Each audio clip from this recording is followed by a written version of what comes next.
Baiklah, kami di sini dari kelompok RAF dengan anggota saya sendiri Satria Agus Dharma. Saya Ahmad Fahri. Saya Rafael Darga. Nah, di sini kami akan membahas atau mencari studi kasus terkait materi dari kelompok 6, yaitu hubungan negara dan konstitusi dalam kehidupan bernegara. Nah, di sini kami mengambil studi kasus yaitu dari tempo.com. Nah, kasusnya di sini yaitu polemik MK bolehkan kampanye di fasilitas pemerintahan dan pendidikan. Nah, begitu itu contoh kasus yang kami ambil. Nah, mungkin sedikit saya akan sampaikan terkait kasus yang kami ambil itu apa sih.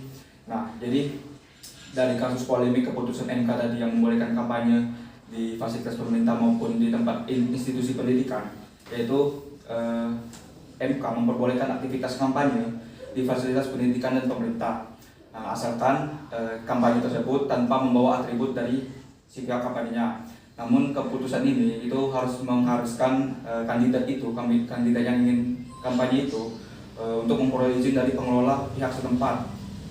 Nah, keputusan ini dibilangnya itu bertujuan untuk memperluas akses publik terhadap informasi politik, terutama di kalangan pemilih muda gitu katanya.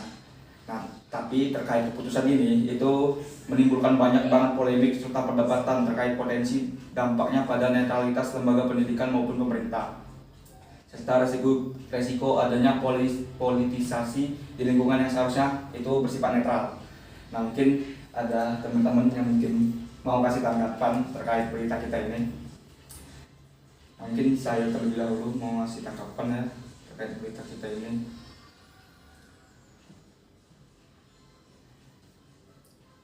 Nah, menurut saya sendiri ya terkait disahkannya keputusan oleh MK tersebut itu agak memang menimbulkan apa ya, kayak kesan netralitas dari institusi pendidikan sama pemerintahan itu dipertanyakan gitu.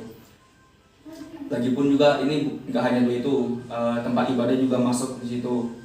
Nah, apa ya, tanggapan saya terkait itu kayak misalnya tempat agama, tempat emang seharusnya tempat beribadah mau dijadikan tempat kampanye agak kurang etis seperti itu.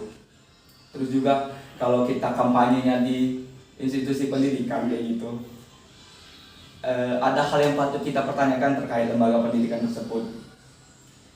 Itu kan jika nantinya kampanye jadi lembaga pendidikan, netralitasnya dipertanyakan gitu. Kayak misalnya ada salah satu calon nih kampanye di salah satu sekolah, terus itu kayak jadi sekolah itu pendukung dari si pasangan calon tersebut gitu. Jadi seharusnya lembaga sekolah atau lembaga pemerintah itu yang bersifatnya netral, jadi lebih condong ke salah satu paslon gitu. Nah, terus juga apa ya, fasilitas pemerintah seperti kantor, kelurahan, terus kecamatan juga memang sangat rentan banget sih untuk digunakan untuk kepentingan partai politik tertentu, apalagi kampanye-kampanye ini kan. Nah, mungkin teman-teman ada yang mau ditambahkan terkait tanggapan saya? Saya di sini ingin menanggapi tanggapan yang sudah diberikan oleh Satria Agus Dharma tadi. Ya, memang benar, karena adanya keputusan kampanye di instansi pemerintahan dan pendidikan itu kesannya membuat netralitas dari kedua instansi tadi itu dipertanyakan. Nah, tapi meskipun begitu, tentu saja kita dapat melihat dari sisi lainnya. Benar. Dengan adanya kampanye atau diadakannya kegiatan-kegiatan seperti itu di dalam instansi pendidikan tadi, tentu saja siswa-siswa ataupun guru-guru yang ada di dalam instansi tersebut menjadi lebih tahu, menjadi mengerti apa yang sedang terjadi gitu. Jadi kampanye ini tadi, kampanye dalam instansi pendidikan tadi itu tidak sepenuhnya berdampak buruk, karena jika kita perhatikan dari sisi orang-orang yang kita anggap saja tidak terbiasa mengikuti berita atau tidak tahu tentang kondisi politik saat ini. Nah, dengan adanya kegiatan kampanye yang ada dalam instansi pendidikan ini, tentu saja mereka menjadi tahu dan mereka bisa berpikir sendiri dan menilai sendiri tindakan dari seorang paslon yang ada di instansi pendidikan mereka ketika mereka melakukan kampanye. Nah, terus tadi ada sempat disinggung kalau misalnya itu kampanye ini juga boleh dilakukan di tempat ibadah. Nah, itu sini saya menemukan sebuah artikel yang berbeda yang menyatakan dalam artikel tersebut tempat ibadah itu tetap tidak diperbolehkan. Ya karena salah satu alasan yang saya dapatkan dari sini ya, itu mungkin akan menyebabkan ketidakadilan kepada paslon yang beragama non-Islam, karena mereka tidak bisa Berkampanye di tempat tempat ibadah Islam kan. Ya, juga seperti politik identitas. Ya. Jadi tetap saja meskipun kita bisa melihat dari kontranya, tapi jika kita melihat dari sudut pandang lain, tentu saja ini membuka pandangan orang-orang yang ada dalam instansi pendidikan supaya mereka juga tahu lah apa kondisi politik kita saat ini. Nah, Ya itu saja tanggapan dari saya. Jika teman ingin silakan. Saya ingin menanggapi untuk terutama untuk bagian instansi pendidikan. Mungkin untuk instansi pendidikan terutama instansi yang atas seperti perguruan tinggi itu tidak ada masalah, bahkan ada lebih banyak posisi positifnya. Tapi untuk jenjang di bawah pendidikan atas itu atau seperti kampus kuliah di bawahnya SMP, SMA, SMP itu kan partisipasi pemilihnya nggak banyak gitu, bahkan terjadi di bawah 1%. Itu di mana esensinya? Mungkin di banyak bisa malah menurut saya itu bisa jadi doktrinasi gitu. terus juga menurut saya memang benar sih kata Rafiq tadi ya, kalau kita kampanye di kampus itu memang agak bisa diterapkan gitu. Cuman menurut saya ada resiko juga sih kalau ada pasangan calon yang kampanyenya di institusi pendidikan kayak yang saya bilang tadi, takutnya itu jadi sarana politik dan polarisasi yang nantinya itu bisa memecah belahkan mahasiswa yang di lingkungan kampus tersebut. Karena misalnya dia pasangan calon nih, kampanye di kampus ini. Nah, ada yang pendukung pasangan calon yang kampanye, tapi ada yang tidak mendukung dari pasangan calon tersebut. Itu kan jadi bisa memecah belahkan mahasiswa yang ada di kampus tersebut ya gitu. Bisa ngilangin image mahasiswa ya. Iya. Dalam politik itu mahasiswa dipandang sebagai pihak yang netral, sebagai bukan kontra sih, tapi sebagai yang menyimpangkan pemerintah itu sendiri. Jika politik masuk ke dalam itu, ya kita tidak. Nah itulah tadi itu saya katakan lagi, kalau adanya kampanye di dalam instansi pendidikan tadi itu membuat mereka itu menjadi tahu dan mereka dapat menilai sendiri. Jadi itu meskipun memang mungkin terjadi perpecahan itu, tapi kan perpecahan yang dimaksud itu membuat mereka tahu ini paslon ini menurut mereka baik, paslon ini menurut mereka buruk gitu. Jadi kan mereka tahu juga. Ya, cuman yang saya takutin tadi kan, kalaupun terjadinya polarisasi di kalangan mahasiswa tadi, itu tuh dapat menghambat suasana pembelajaran atau akademis yang terjadi di kampus tersebut karena mendapat tekanan-tekanan dari politik tadi. Jadi nggak bebas gitu, kayak ada tekanan di mahasiswanya.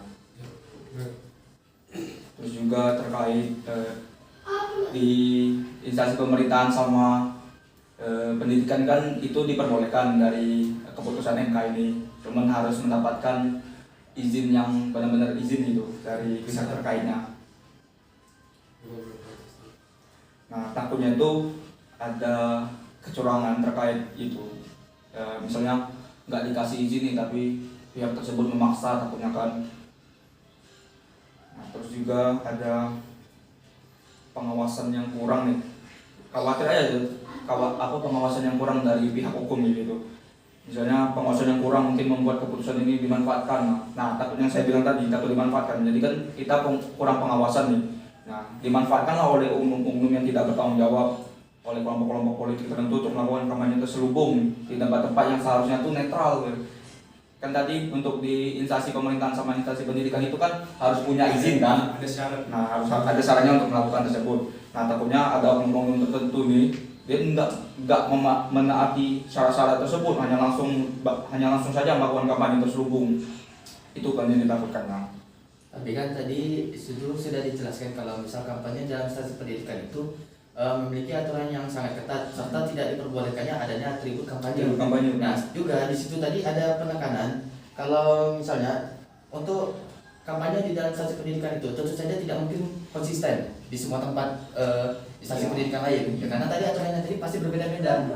Terutama pihak kampus itu memiliki hak atas apa yang terjadi di dalam lingkungan kampusnya. Jadi itu kembali lagi ke keputusan pihak kampus. Jadi menurut saya keputusan MK ini tetap saja bisa dibilang sebagai keputusan yang baik. Terkait itu ya, Menurut saya sih bukan keputusan malah terkesan cara kampanye kita itu gak teratur gitu loh. Masalah sampai merambah ke instansi yang seharusnya netral. Harus itu. Saya tahu kok, pemuda kita untuk sekarang politiknya lebih rendah, lebih rendah. Makanya kita membutuhkan peraturan serupa, tapi tidak harus dilakukan di tempat-tempat yang seharusnya netral. Betul. Terus juga ini ada berita lagi dari Tempo.com ini terkait keputusan MK tadi, yaitu pro kontra putusan MK bolehkan kampanye di fasilitas pendidikan. Karena yang kami bahas tadi kan lebih menekankan di fasilitas pendidikannya. Nah, di sini kami melihat ada dua pihak yang kontra. Yang pertama itu ada Federasi Serikat Guru Indonesia. Nah, VGSI di sini menjadi pihak kontra karena menurut VGSI sangat menyayangkan putusan MK tersebut. Menurut mereka fasilitas pemerintahan tadi, fasilitas pemerintah maupun instansi pendidikan harusnya menjadi ruang yang netral gitu, nggak memihak pada salah satu paslon gitu waktu kampanye misalnya. Terus disampaikan juga oleh Ketua Dewan Pakar FSGI yaitu Ibu Retno Listianti. Padahal selama ini tempat pendidikan dan fasilitas pemerintah itu menjadi ruang netral. Nah, selama ini fasilitas pemerintahan dan institusi pendidikan itu menjadi ruang netral untuk kepentingan publik, sehingga dilarang menggunakan fasilitas pendidikan dan fasilitas pemerintahan dijadikan tempat kampanye saat pemilihan umum. Nah, dari dulu sampai sebelum keputusan ini dikeluarkan pun, fasilitas pendidikan dan institusi pemerintahan itu memang sifatnya netral, nggak bisa menjadi tempat kampanye atau ajang untuk bertukar nggak bisa jadi tempat kampanye lah gitu bilangnya. Nah, jadi wajar saja menimbulkan polemik gitu terkait keputusan MK ini, apalagi di institusi pendidikannya ya. Menurut saya agak kurang setuju di sini terkait keputusan ini. Oke, ada yang mau menambahkan terkait ini? Saya malah punya pertanyaan, apakah institusi kesehatan haruskah juga netral gitu? Saya punya pertanyaan ini juga, karena ini posisinya juga menyangkut marwah bangsa juga, kesehatan bangsa. Mungkin ditanggapin sih. Kesehatan kira-kira. Nah, mungkin tadi Rofik juga sempat bertanya kan terkait apakah berpengaruh tuh ke institusi kesehatan gitu kan. Iya. Nah, mungkin di sini saya mau menambahkan terkait sangkut pautnya studi kasus kami ini terkait materi hubungan negara dan konstitusi. Nah, keputusan dari MK ini itu yang memperbolehkan kampanye di fasilitas pendidikan dan pemerintahan itu berkaitan sangat erat sekali terkait materi hubungan negara dan konstitusi gitu. Karena melibatkan dua elemen konstitusi penting. Yang pertama itu kebebasan berpendapat dan juga netralitas dari lembaga negara kita gitu. Nah, keputusan ini menafsirkan konstitusi untuk memperluaskan ruang demokrasi di Indonesia, tetapi juga menguji prinsip gitu dari kenetralan institusi pendidikan dan pemerintahan. Nah, ini menggambarkan bagaimana konstitusi digunakan untuk menyeimbangkan hak individu dari pihak yang ingin melakukan kampanye dan juga prinsip dari kenetralitasan dalam kehidupan bernegara kayak gitu kan. Kan institusi pendidikan dan pemerintahan ini harusnya bersifat netral kan, nggak bisa condong pada salah satu paslon pada saat kampanye kan.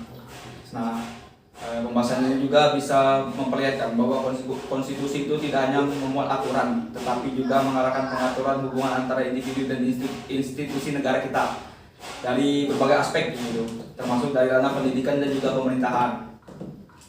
Nah, mungkin teman-teman ada yang mau menyimpulkan atau menambahkan dari saya sendiri ya, menurut saya setelah kita membahas tentang kasus tadi itu, saya tentunya memperoleh sebuah kesimpulan yang tetap menurut saya tadi, kalau misal keputusan itu memang dapat saja berdampak baik kepada keberlangsungan politik di Indonesia ya. Tapi tentu saja aturan-aturan yang sudah ditetapkan tadi itu harus dijalankan dan harus ditindak secara tegas apabila terjadinya sebuah pelanggaran, agar tidak munculnya sarang-sarang politik yang ada di dalam instansi pendidikan. Dan tempat netral tidak hanya menjadi sebuah simbol, tapi sebuah penistaan. Menekankan kesimpulan Pari tadi, kami harap juga keputusan dari MK ini dipergunakan dan ditaati sedemikian rupanya. Kalaupun memang diperbolehkan kampanye untuk di instansi pemerintahan maupun instansi pendidikan, maka ikutilah aturan dari keputusan tersebut, seperti tidak boleh membawa atribut kampanye, harus meminta izin dari pihak terkait. Nah, ikutilah, jangan sampai nantinya menjadi oknum-oknum yang melanggar dari keputusan tersebut. Dengan keputusan itu kan istilahnya kita diberi garat untuk bisa berkampanye kayak gitu kan. Nah, jangan di apa ya, jangan dicurangi seperti itu maksudnya. Ya udah gitu kan udah dibuka nih keputusannya, bisa diikuti. Nah, jangan dari keputusan yang sudah dibuka nih masih kalian curangi lagi dengan tidak mentaati keputusan-keputusan yang sudah berlaku, dengan seperti misalnya dengan melakukan kampanye terselubung kayak gini tanpa ada izin dari pihak kampus tertentu atau pihak institusi pendidikan atau pemerintahnya. Itu kan salah kayak gitu, tiba-tiba aja kampanye gitu nggak ada izin atau apa. Mungkin segitu saja pembahasan dari kami terkait berita polemik MK bolehkan kampanye di fasilitas pemerintahan dan institusi pendidikan. Misal ada salah kata kami mohon maaf. Kami akhiri. Wassalamualaikum warahmatullahi wabarakatuh. Terima kasih.